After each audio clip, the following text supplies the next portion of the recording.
Essa mudança é muito significativa, extremamente significativa, porque a gente tinha uma grande quantidade de gestores respondendo por erro quanto à legislação, quanto à lei de licitações aplicada na prática, justamente pela deficiência de conhecimento, pela deficiência de assessoria jurídica. Então, assim, era muito complicado e a gente tinha o afastamento de agentes honestos dos quadros administrativos. Olá, e hoje é dia de estreia aqui no Boletim Diário. E estamos recebendo ela, que é advogada, parecerista e professora na área de Direito Administrativo e Constitucional, graduada pela UNB e pós-graduada em Direito Constitucional e Processo Civil pelo IDP. E atualmente é doutoranda em Direito Constitucional também pelo IDP. Seja muito bem-vinda pela primeira vez aqui no Boletim Diário, a professora Marilene Matos.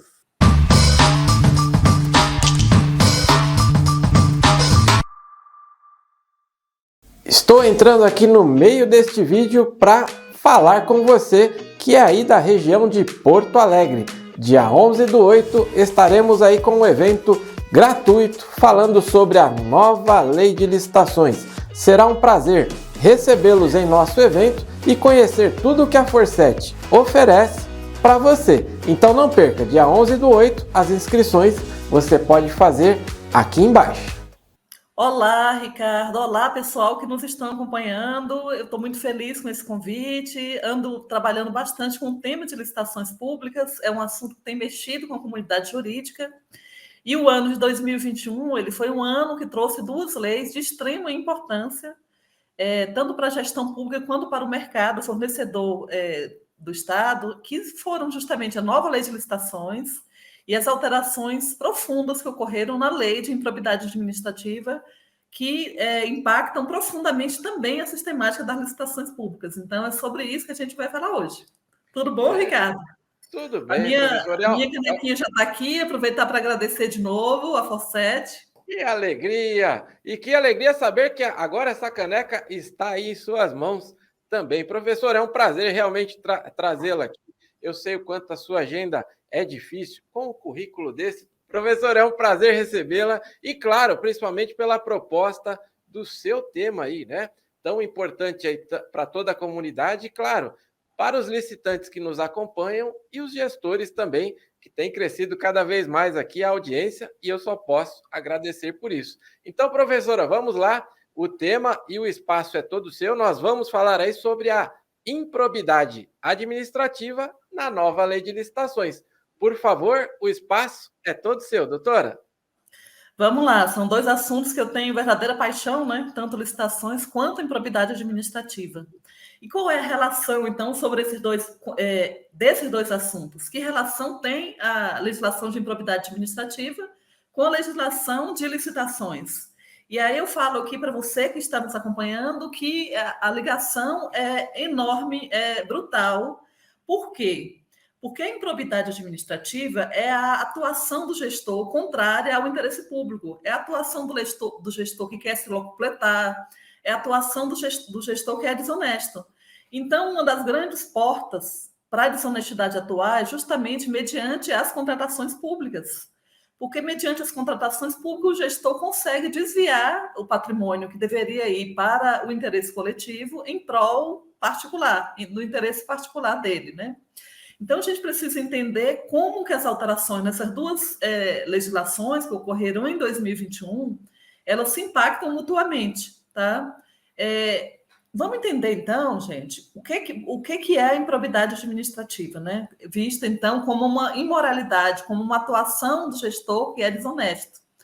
Essa improbidade, ela vem definida na Lei 8429 de 92.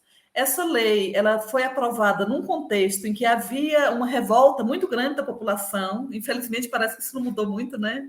Havia uma revolta da população contra a corrupção. Era justamente o contexto de impeachment do ex-presidente Fernando Collor de Mello. Então, no ano de 92, o Congresso vem e dá uma resposta para a população. O Congresso vem e estabelece, então, o que é a improbidade, quais são as condutas, então, que configuram a improbidade, quais são as penas da improbidade. E essas penas previstas na Lei 8429 são penas de extrema gravidade. São penas que vão até vamos dizer assim, a suspensão, né, a morte política temporária, que é a suspensão dos direitos políticos. Então, com base na lei de improbidade, aquele gestor, né, aquele prefeito, aquele governador, ou até mesmo aquele servidor público, ele fica impedido de votar, de ser votado, de ter vida como cidadão, vida política. E vem definidas as condutas, a tipologia de condutas de improbidade, que se constituem em 3 tipos de condutas, né?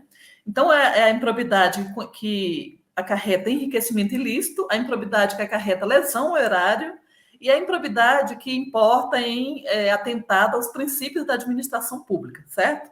Então, essa é a panorâmica geral da lei de improbidade, que vem, então, colocando penas muito duras para o gestor. Né? Impedimento de contratar com a administração pública, multas altíssimas que chegavam a alcançar a 100 vezes a remuneração do agente. Então, é só você imaginar a remuneração de um prefeito, de um governador, multiplicada por 100 vezes. Então, a multa poderia chegar a 100 vezes e mais a obrigação de restituir o patrimônio público, né? O que veio acontecendo ao longo do tempo com a lei de improbidade administrativa? Veio ocorrendo uma aplicação dela que deixou os gestores em estado de pânico no país inteiro, né? Então, deixou os gestores na condição de, assim, terminava o mandato, aquele prefeito respondia a 30 ações de improbidade. O que se falava na comunidade jurídica, né? Que começou a ocorrer uma aplicação desordenada da lei de improbidade. E por que isso ocorria, né? Porque as condutas previstas na lei 8429, na redação original, elas eram muito vagas. Era muito fácil de qualquer um ser enquadrado numa improbidade por atentado ao princípio da moralidade, por atentado ao princípio da eficiência. Então, é muito comum os prefeitos terem problemas, né, e terem que responder a muitas ações de improbidade. Então, o que acontecia, né, com a aplicação da lei de improbidade? Determinado gestor, determinado prefeito, ao invés de construir um presídio, ele construiu uma ponte. E aí o Ministério Público entrava com uma ação de improbidade dizendo que ele feria o princípio da moralidade, porque o Ministério Público entendia que naquele momento, né, a construção do presídio era mais importante. Ou vice-versa, estou dando exemplos aqui. O fato é que a lei de improbidade previa tipos muito abertos, né? E que, no tema de licitações, deixava o gestor com flanco extremamente vulnerável a ter que responder uma ação de improbidade. Quem elabora em direito público, em direito administrativo, que é o meu caso, né, em ações de improbidade, em defesa de agente público em ações de improbidade, começa a ver que o número é absurdo e o tipo de ação, muitas vezes, era muito subjetivo, né? E a lei dava asa a isso. Então, em 2021, o Congresso, né, responde a um questionamento, a um pleito, né, do meio político, a um pleito do meio administrativo, e resolve fazer uma profunda reforma na lei de improbidade administrativa. Muita gente, né, diz que a gente tem uma nova lei de improbidade administrativa, mas, na verdade, tecnicamente, a gente tem a lei 8429 de 92 profundamente reformulada. Então, tecnicamente, é a mesma lei, só que reformulada. Então, são justamente esses pontos de reformulação da lei de improbidade que tem estreita ligação com as licitações públicas que eu queria trazer aqui para vocês, apesar do pouco tempo que a gente tem para discutir esse assunto. Eu separei alguns tópicos que eu reputo que são mais, né, que chamam mais atenção nesse assunto para expor aqui para vocês. Então, o primeiro ponto aqui que eu quero expor da reforma da lei de improbidade administrativa foi a impossibilidade de eu ter uma improbidade por culpa, viu? Viu, Ricardo? Viu, pessoal? Por que isso, gente? Porque a redação original da lei de improbidade, ela possibilitava que o gestor respondesse a improbidade que causava lesão ao erário por culpa. Quer dizer o seguinte, que aquele gestor que não tivesse a intenção, que não tivesse sido desonesto, ele poderia mesmo assim responder uma ação de improbidade porque aquela licitação foi mal conduzida, porque ele foi induzido a erro por equipe técnica. Aí, de novo, aqui eu vou trazer o exemplo dos prefeitos. Muitas vezes tem prefeitura no interior do país que ela não tem um corpo técnico muito, né, muito estruturado. A lei de licitações é complexa, mesmo para a gente que dorme e acorda trabalhando com ela. Imagina por aí algum município em que aquele assessor jurídico não tem muita experiência, muita estrada, muito tempo com a lei de licitações. Então, ele comete um erro ali, ele faz um parecer em que ele disse ao prefeito que é hipótese de dispensa de licitação, quando na verdade não é, tá? Então o prefeito assinava, autorizava com base naquele parecer, e ele respondia uma ação de improbidade, porque a lei de improbidade admitia a improbidade culposa, que acontece, então, quando você não tem a intenção, mas acontece por uma imperícia sua, por uma negligência, por uma imprudência. E tinha muita crítica a essa possibilidade do gestor responder por culpa no tipo de ação que prevê consequências tão graves, que prevê multas tão altas, que prevê perda do cargo público. Então, a mudança que chama mais atenção, que foi muito falada, que apareceu aí nos meios, né, de comunicação, nos jornais, é justamente a retirada da possibilidade de alguém responder por improbidade culposa, né? Então, voltando a esse exemplo do prefeito, se ele errou, né? Se há comprovação de erro, ele vai responder em outras esferas. Ele pode responder ali politicamente, pode responder até por um crime contra a administração que admite a forma culposa, mas ele não pode mais responder por improbidade administrativa. Essa mudança é muito significativa, extremamente significativa, porque a gente tinha uma grande quantidade de gestores respondendo por erro, quanto à legislação, quanto à lei de licitações aplicada na prática, justamente pela deficiência de conhecimento, pela deficiência de assessoria jurídica. Então, assim, era muito complicado e a gente tinha o afastamento de agentes honestos dos quadros administrativos. Quantas pessoas eu não conheço falando a mesma coisa? Eu não aceitaria cargo de gestão, porque a pessoa sabe que o risco é muito grande dela vir responder por uma improbidade em decorrência de erro, tá? Então, essa mudança é extremamente significativa, certo?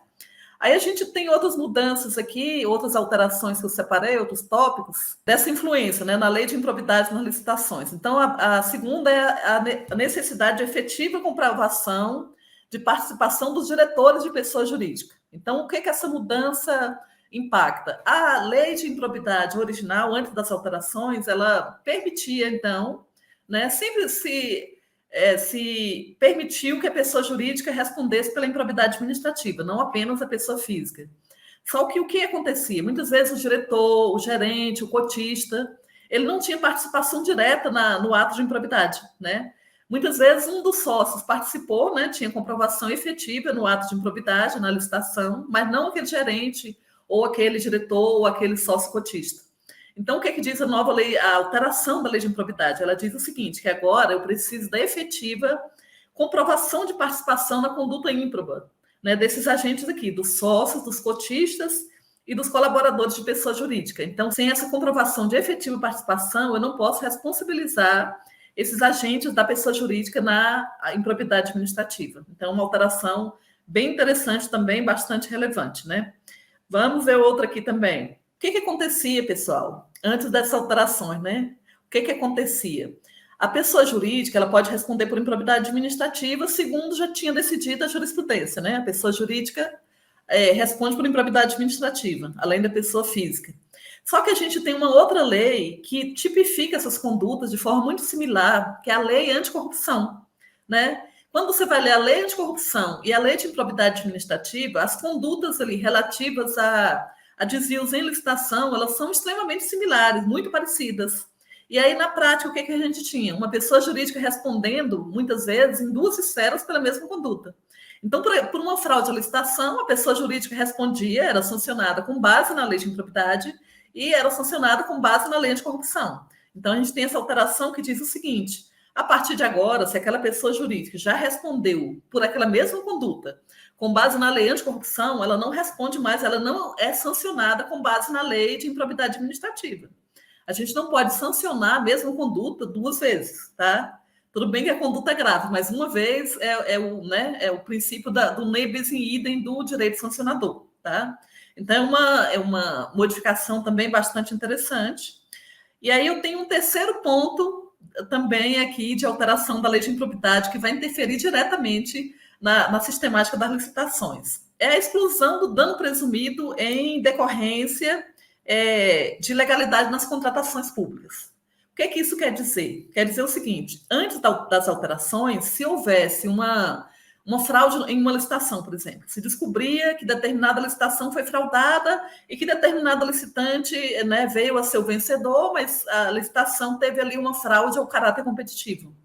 Então, o dano ao erário já era presumido, né? Só que muitas vezes esse licitante ali que estava prestando serviço, né, que decorreu da licitação fraudada, ele estava prestando serviço de forma satisfatória e o valor que ele cobrava era o valor de mercado, né?